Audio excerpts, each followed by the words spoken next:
and furrowed her brow and gritted her teeth, as if feeling helpless about the current fate of Aluka. She didn't turn around to look at Aluka, but walked forward and left the house.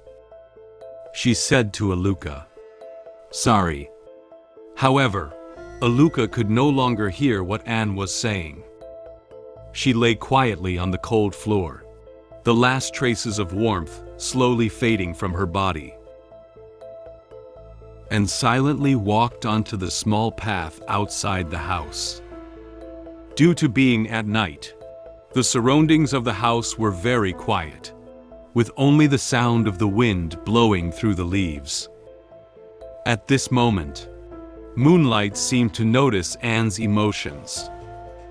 It shone its light directly on her, as if comforting her, and couldn't react immediately to what had just happened, and covered her forehead with her hand, and showed a sad expression. She felt very guilty towards Aluka. She never expected that Aluka's views on love would be distorted by the evil god, to the point where she would become a puppet of the evil god. Her methods also had a certain impact on Aluka's mind. She silently reflected on herself in her heart. The temptation of evil gods, the abnormal love that kills loved ones. It's my fault.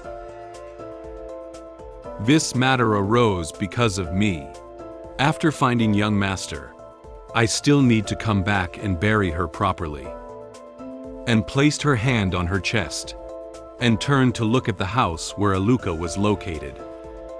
She believes that Aluka has become like this, and she also has a part of the responsibility. In order to shoulder this responsibility, she decided to let Aluka rest in peace, at least so that she could leave this world with dignity. "I love you." Suddenly, and heard a strange sound. She widened her eyes, and was very surprised by the sound, and turned around and looked at the house. In the darkness, this quiet house suddenly emitted a lot of red energy. These energies are very similar to the energy emitted from Aluka just now. It slowly surrounded the entire house. While moving closer to Anne, it continuously muttered a peculiar sentence. "I love you. I love you. Master, I love you. I love you." In an instant, something strange like water suddenly gushed out from the door of the house. The color of these waters is very red, just like blood. They seem to have emerged from Aluka's body, or transformed Aluka's body into its current form. They even kept repeating a sentence that Aluka had said to Anne. Although the sounds they make do not belong to Aluka, they mimic the tone of Aluka's speech. Suddenly, the blood broke through the roof and made a loud noise. They keep rushing into the air like a fountain. The blood surrounding the house quickly gathered at the top of the house and became more and more. These bloodstains slowly condensed into a very huge monster.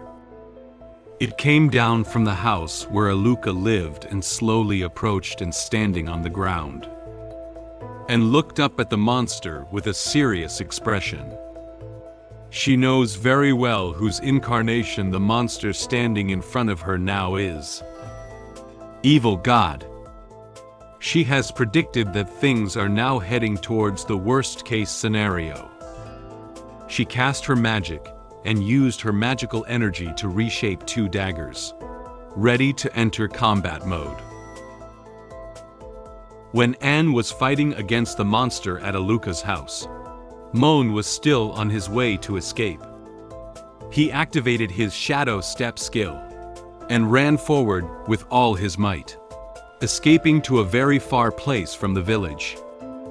Although it's night now, Moan dare not stop. He was worried that he would be caught up by Aluka. There are no houses around him anymore, but many trees and grass. He should have already escaped to the wilderness. However, he still doesn't know that something big has happened at Aluka's house. Due to running a very long distance and running too fast, Moan felt a little tired. After running into a forest, he slowly stopped to rest. He bent down slightly, covering his knees with his hands and constantly panting. His forehead and face were already covered in a lot of sweat. It seems that escaping took a tremendous amount of his energy. Moan closed his eyes and wiped the sweat off his forehead with his hand. He glanced around and confirmed that he hadn't seen Aluka's figure. He felt some of his tension ease away. He said calmly, "I have run so far, but no one is catching up with me now. I should be safe." Suddenly, Moan heard a very loud noise. He slowly widened his eyes, surprised by the sound. Not far from him, and was flying forward from behind him at an unusually fast speed. Meanwhile, Anne's body also broke several trees behind him. She seems to have been subjected to a very strong attack. In no time, and flew in front of Moan like a shooting star. Moan had no time to dodge. He quickly raised his hand to block in front of him, preventing him from being attacked by the huge impact. Moan was startled by an unidentified object that suddenly flew over. He still doesn't know what has such powerful destructive power. He opened his eyes, nervously looked ahead, and couldn't help but exclaim in surprise, "Damn it!" The trees that were broken by unknown objects fell to the ground one after another, and raised a huge cloud of dust. Looking at the messy grassland, Moan was very surprised by the destructive power of the unknown object. He said with a puzzled tone, "What happened? Could it be a meteor shower falling from the sky?" At this moment, Moan heard a very clear cough coming from the dust. Moan began to become alert. What nearly hit him just now wasn't an object. It was a person. He silently said in his heart, "It's a human voice." This voice. Moan realized that this voice was very familiar to him. After all, he could hear this sound at home every day before. At this moment, a gentle breeze blew away the dust that had been lingering in front of Moan. A person he was very familiar with appeared in front of him. Anne. Moan recognized that the voice was from Anne. Due to Anne's injury, she could only kneel on the ground. She coughed while covering the injured area with her hand. Her mouth and clothes were stained with blood, indicating that her injuries were severe. And slowly lifted her head and noticed that the person standing in front of her was Moan, whom she had been searching for a long time. She casually wiped the bloodstains at the corner of her mouth with her hand and spoke intermittently. "Young master, I knew I'd find you around here. I finally found you." Because her body is very weak, her voice is relatively low. However, she still smiled at Moan. Her heart swelled with happiness when she finally saw the one she had missed so deeply. Moan was surprised by the sadness on Anne's body. He immediately ran to her and crouched down to inquire about her situation. "What happened? How could you be injured so badly? Who are you fighting against? Can you stand up?" and showed an uncomfortable expression.